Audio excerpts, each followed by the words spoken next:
everyone. Welcome to a talk about creating natural materials in Houdini. It's our first time here at OFFF, so it's really great to be here. So first, thank you to Side Effects for inviting us here, and thank you all for being here. And let's get into this. So here is just a brief overview for today's talk. First, we'll take a quick moment to introduce ourselves and the studio we work at a little bit. Then we'll go straight into a presentation about a project we've done about minerals. And next, we'll talk about some of our explorations into digital fashion. And lastly, we'll hopefully have some time over for questions. So my name is Oscar. I'm a 3D artist from Gothenburg, Sweden. And have been working there and in the industry for about 3 years. And I currently work at the studio Brickland, which is also based in Gothenburg. Yeah, and my name is Alex Mäki. I also live in Gothenburg, working at Brickland as an art director. And I've been working there for like 4 years.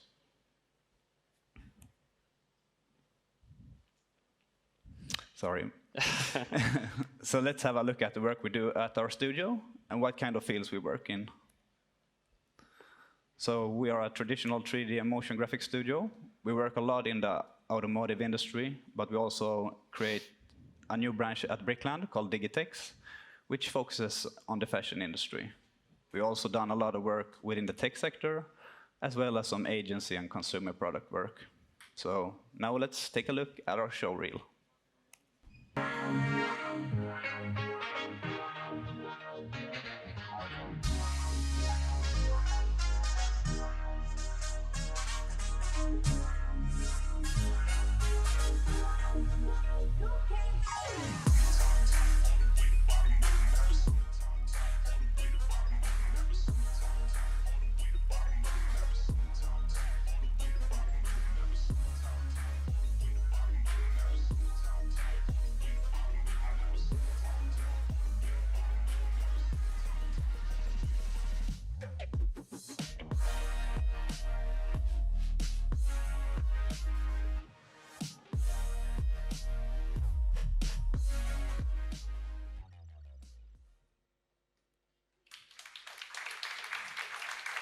Thank you.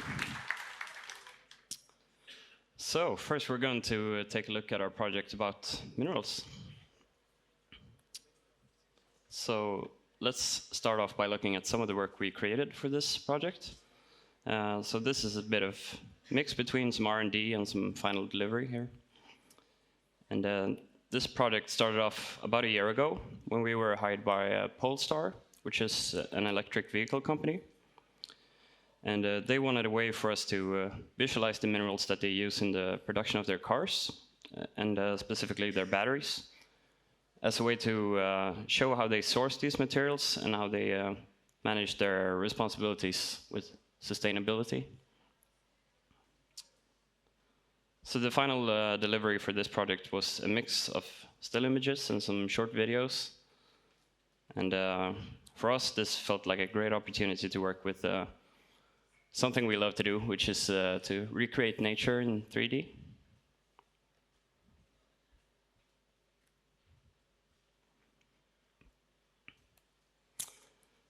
Okay, so we thought we'd begin by showing you how we build these materials and basically show you our workflow when it comes to how we go from a simple base to a finished asset. So first we'll go through some examples on how we build simple but flexible primaries and only focusing on large shapes. Then we'll talk a bit about how we can combine these shapes and add some further detail to create an asset based on a couple of references we picked out. So it will be like a little mini project that you could hopefully follow along and create your own little mineral asset if you'd want to. And lastly, we'll talk a bit about a simulation we did mostly for fun. So we'll start off here by looking at a bit of reference. And we've created a board here and tried to categorize them into some different groups. And as you can see, minerals in general have a huge variety in shapes and colors, textures, and just properties in general. So usually what we do is we try to pick out a few features early on to decide on the key factors that we want to capture, and we try to stick to that. So the first primary shape we're going to build is one of these minerals that we call the chiseled mineral. So going into Houdini, we start by choosing our base shape. We chose a cylinder and some different platonics in this case.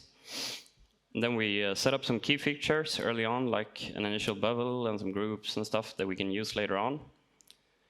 Then we go into scatter some cutting geo on specific parts of that mesh that we can then use to bool out our main shape with.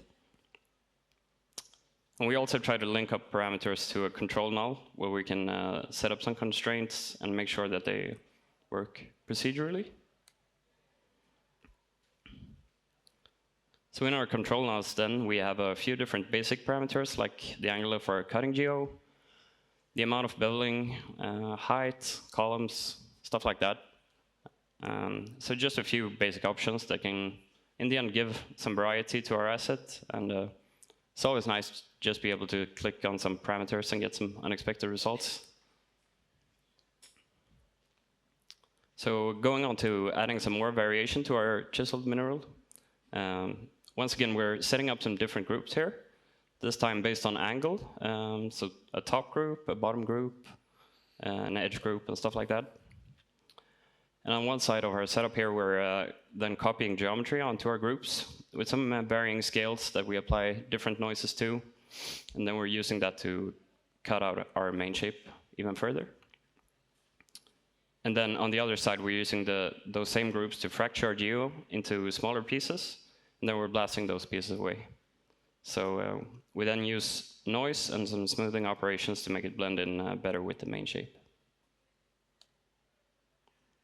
And here are some different examples of shapes we got from just clicking around the different parameters on our control node.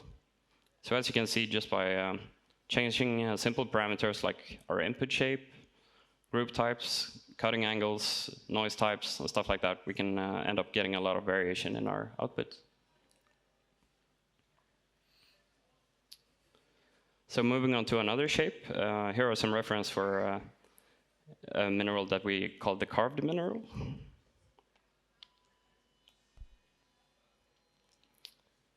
So here we start out by adding a little bit of noise and a mask that we can move around our shape.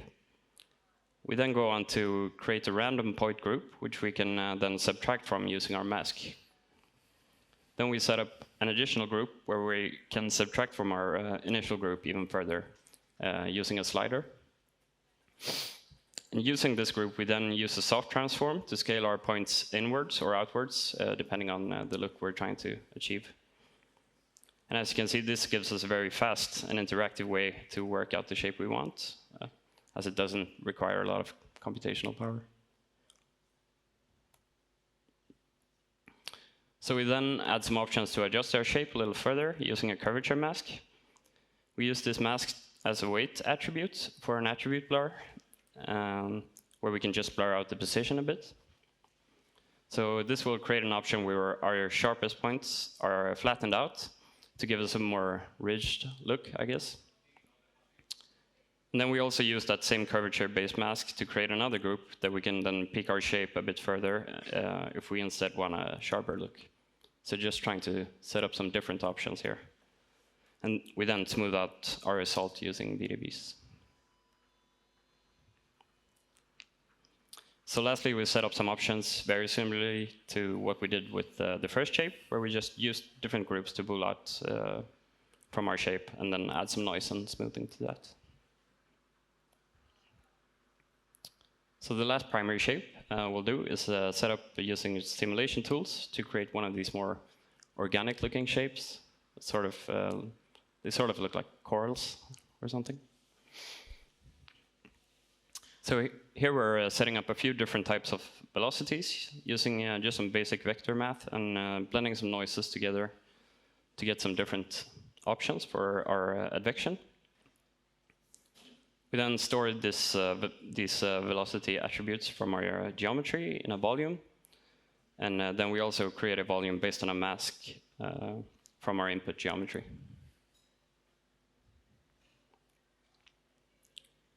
So jumping into our solver, we start by calculating a gradient on our incoming VDB. And then we go on to importing our mask and velocity that we've created, and we drag all of these into a volume VOP. Inside the VOP, we again gather all the stuff, so the velocity, the gradient, and the mask, using volume samples. We then multiply our velocity with our gradient, and multiply the output of that with our mask, and then we export it again as our gradient. Then we use a VDB advect to continuously update our geometry using our new velocities.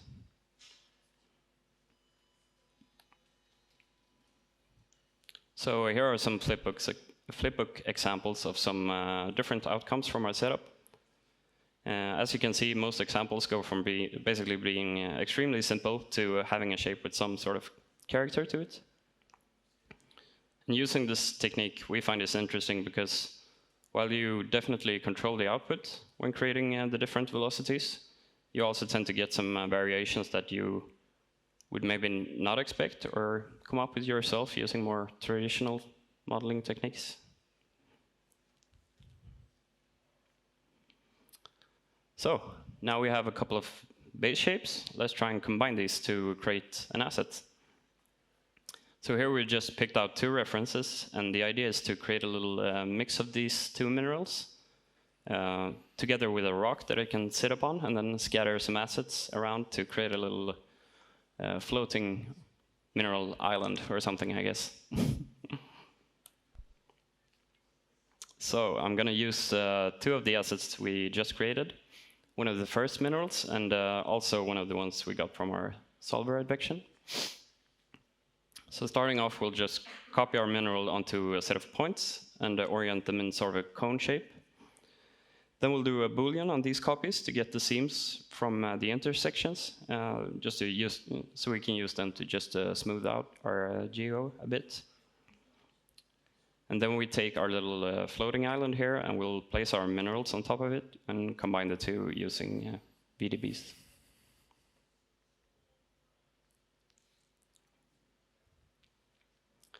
So we'll then merge our mineral structures here into one single VDB. Then we go on to create an attribute around the edge of our minerals that we can use to delete geo based on that mask.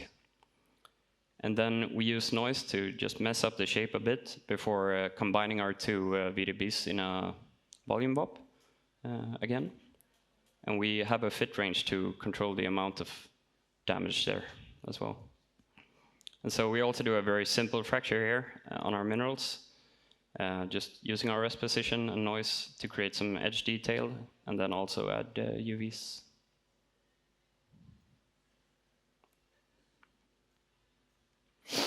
So here we just wanted to show some masks that we played around with for our little mineral structure. And mostly talk about how creating these types of masks is a real lifesaver for this type of work, and how it can be applied in so many ways.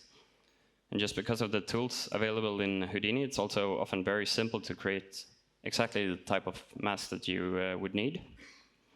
So usually we'll end up having a bunch of these at the end of our setup that we then use to drive different parameters in our shader. So stuff like displacement, adding color variation, transmission depth, subsurface scattering, and stuff like that.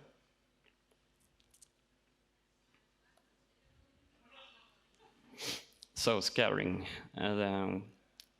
So we start off here by creating a mask where we compute the dot product between the point normals on our object and just a direction vector. And in this case, we only wanted to scatter on the top half of this little island. So we also create a height variable based on the bounding box of our object that we can then use to subtract from our original mask. We then create a little moss-looking asset, I guess, by scattering points into a fog volume, connecting those points, then cutting them using the polycut tool and a random group, and then just blurring it and adding some noise. And we also reuse our a couple of our chiseled minerals here, and yeah, copy both of those assets onto our island.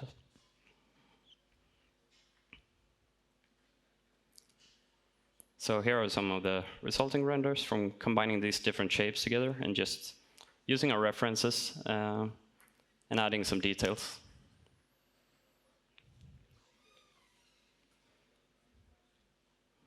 And here we're just playing around with some color variation, trying some different angles and lightings, just having fun.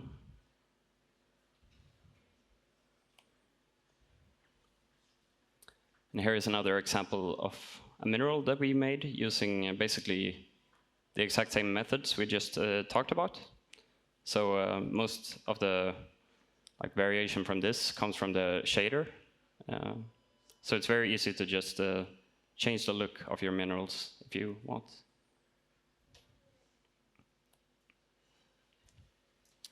So finally, for the mineral part of this presentation, we thought we'd have a look at some simulation.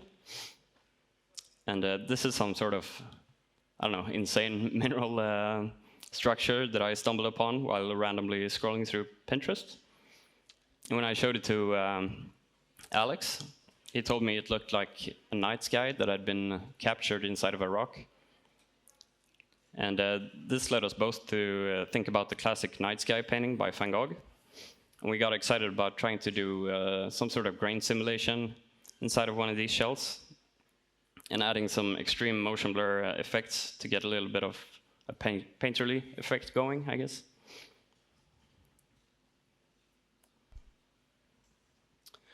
So first we needed to create a shell for our grains to swirl around in.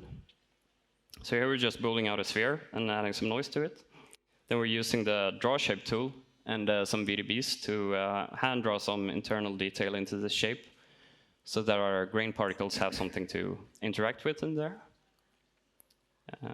Then we're also scattering some copies of our first asset, the chiseled mineral, inside of here to add some more interest.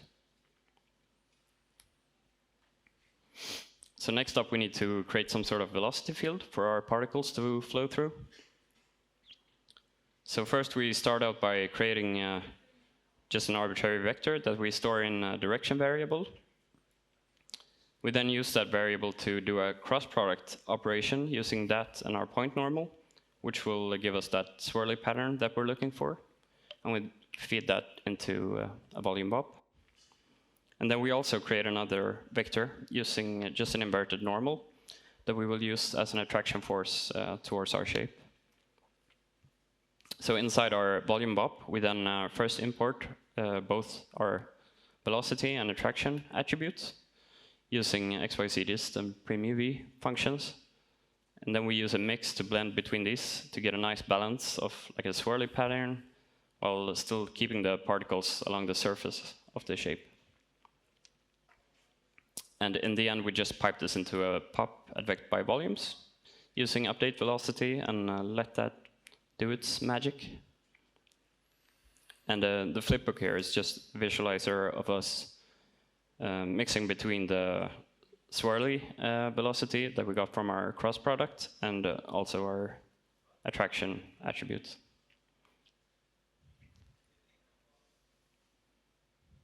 So here is just some R&D that we did for this simulation. Just trying out some different looks here, colors, different lighting, and motion blur. And we're also just in the flipbook there, you can see we're trying to get our grains working together with our collision geometry and our velocity field. And here is the result of that little simulation with some different colors.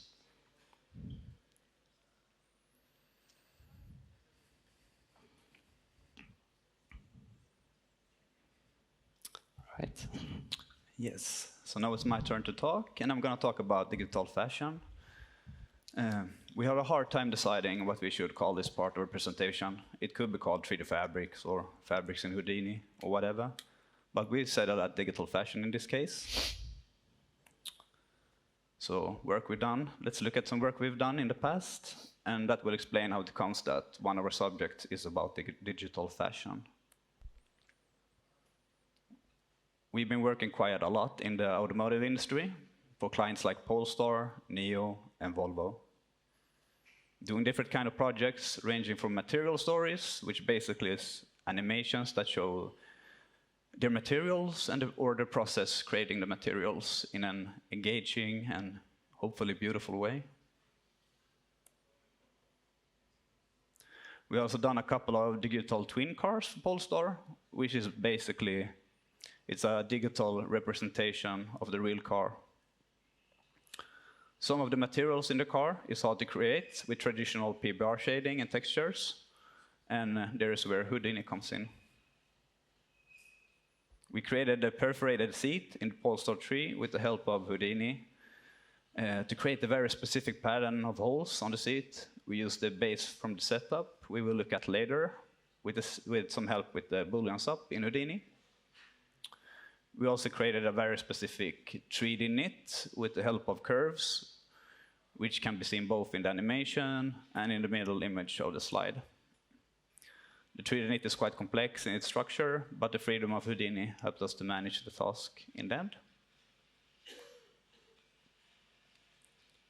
After working quite a lot with different materials in Houdini, we got confident that we were able to take it a step further, and Brickland started a new branch called Digitex, and Digitex focus is to meet the demands of the fashion industry.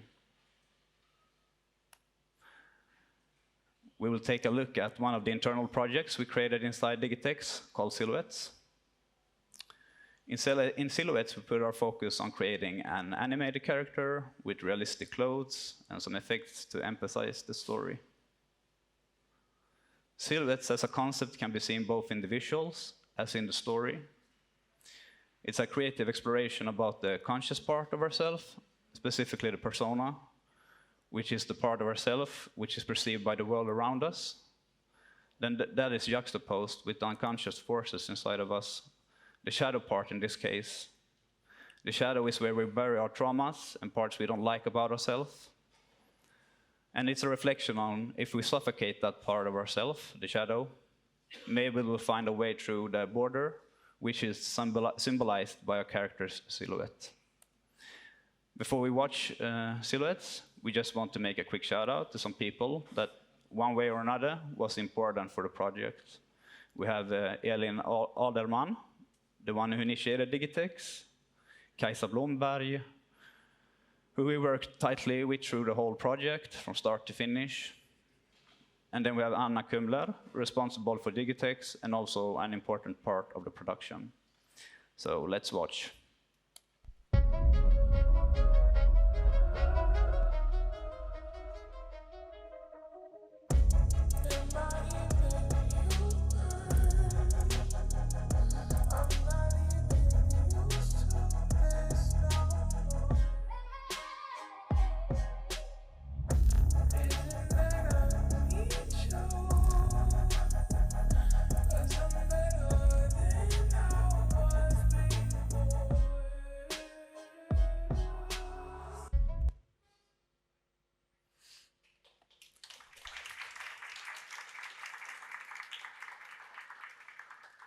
Thank you. Here are some assets we decided we wanted to save out as loops. All of them went through Houdini, one way or another. The skull is quite obvious. It's a flip simulation, making the teeth of the skull drip. And then the shoe is some basic modeling in Houdini after we sculpted it in ZBrush. So why, may you ask? Well, why not model in Houdini? The mesh crop top was made in Clo, but was taken to Houdini to be built up by curves.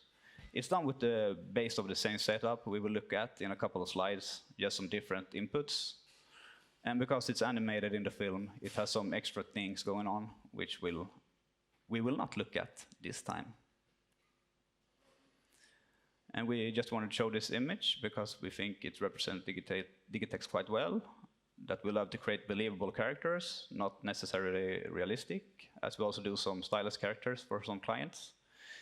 In this case, it's more of a realistic character. We also like to put love into our materials. Everything is made in Houdini except for the character, which is sculpted in ZBrush. The jumper is made in Clo. Then we take it into ZBrush to build it up by curves. The hair is a braid system we done in Houdini, which also is simulable. We actually made a project with a character that had simulated braids, but sadly, we are not able to show it at this presentation. The jumper is made in Clo. Oh, sorry. The rest is like the brows and lashes. It's made with classical Houdini groom setups. Here's the same jumper as the slide before, except with another renderer, which give quite nice results. But yeah, so let's look at the setup. This is an overview of the setup. As you can see, it's quite small. It's a small setup. It's been going through like 4 or 5 iterations. And for every iteration, it becomes simpler and easier to use. So we have 2 inputs. One is the geometry in, which tend to be from Clo, in our case. This could be anything from a sweater to a scarf or any other type of clothing. The other is the knit in, which is where we decide what kind of knit or weave we want to use in our setup.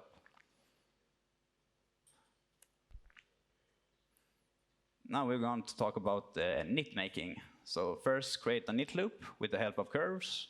Then we copy and transform it as much as we need. But at this point, it's still too uniform, so we noise it up. In this case, we use speed scale and position. The last thing we do is to store an attribute, which we call disp for displacement, which is used later. Now we're going to talk about importing our geometry. We import our jumper from Clo. Then we first promote our UVs to points. So we then can use an attribute triangle to move our jumper to a new position based on its UVs.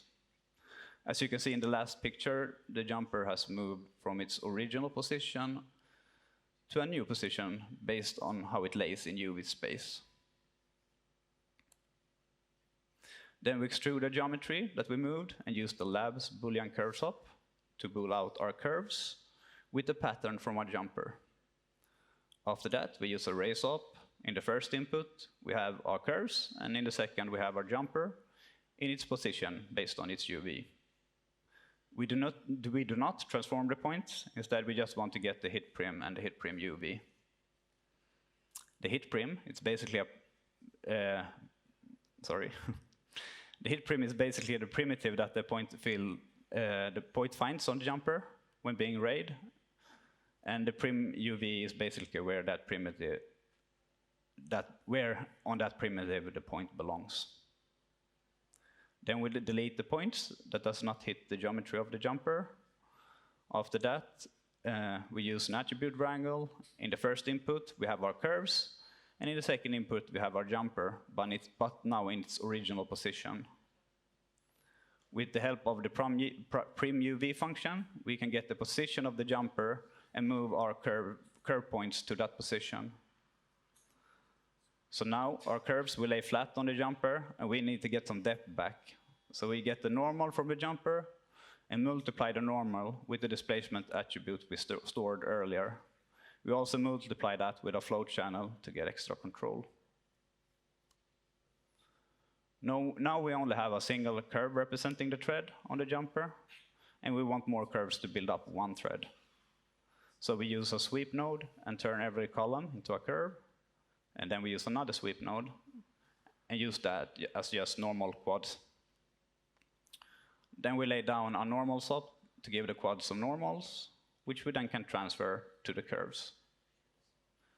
Then we can use an attribute VOP to displace the curves along its normals, which will give us better results than just using a noise based on its position. And yeah.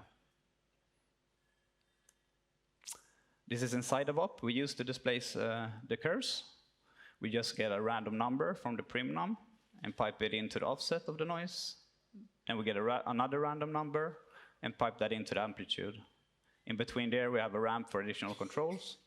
Then we multiply the float value from the noise with the normal and just add that to the position. With the ramp, we now can control how the curve should displace and also how many. You could have a few with a lot of displacement or many with less, or whatever you like. So it's art directable in that way. Now we're going to look at some different R&Ds, which is just some explorations of the diversity of materials you can get in Houdini. Here is a material that is more like a jersey knit that they made to look like it was cut with scissors. We use some vellum brush to art direct the look of the bottom part of the fabric. Here we try to make the logo look like it's embroidery.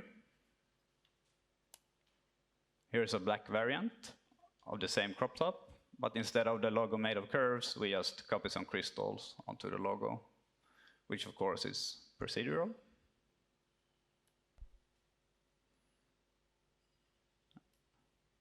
And this material is inspired by some materials that was made at the Swedish School of Textiles at the University of Borås.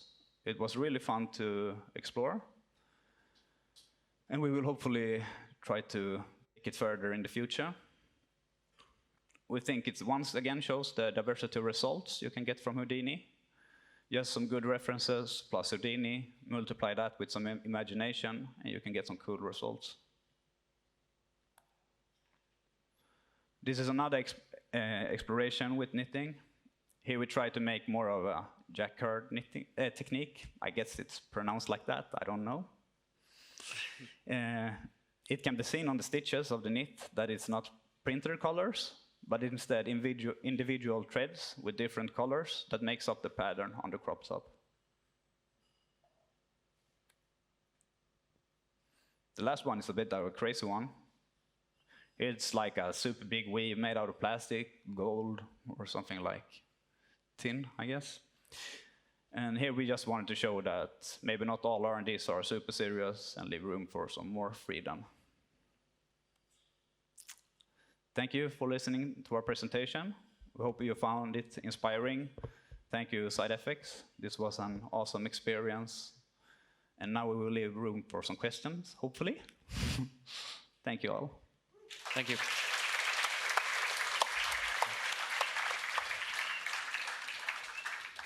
Super cool. Any questions?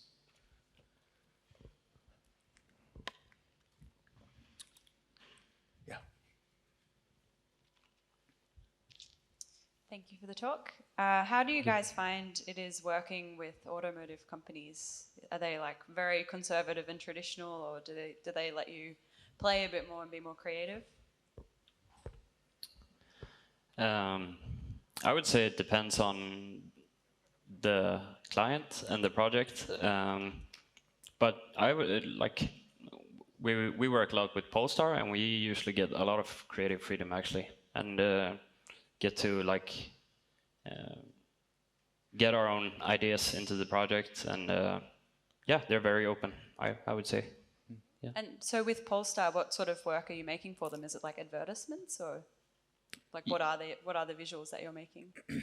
Yeah, so we make everything from like configurators to like campaigns, I guess, that they make, and yeah, so it's broad. It can be anything from like very rigid from a very rigid pipeline, yeah, to something very like abstract and beautiful and just emotional. Yeah. Thank you. Thank you.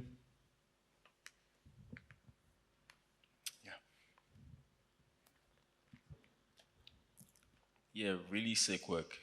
Thanks, Thank man. you. So the project with, I think it was a red knitted shirt and like the guy with the burning face.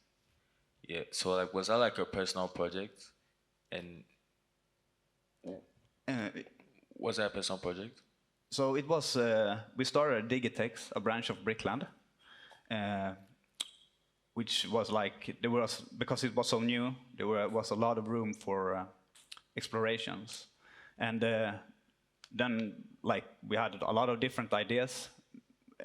We were a couple of people just sitting in a room talking about what we want to do, and this project just grew from that.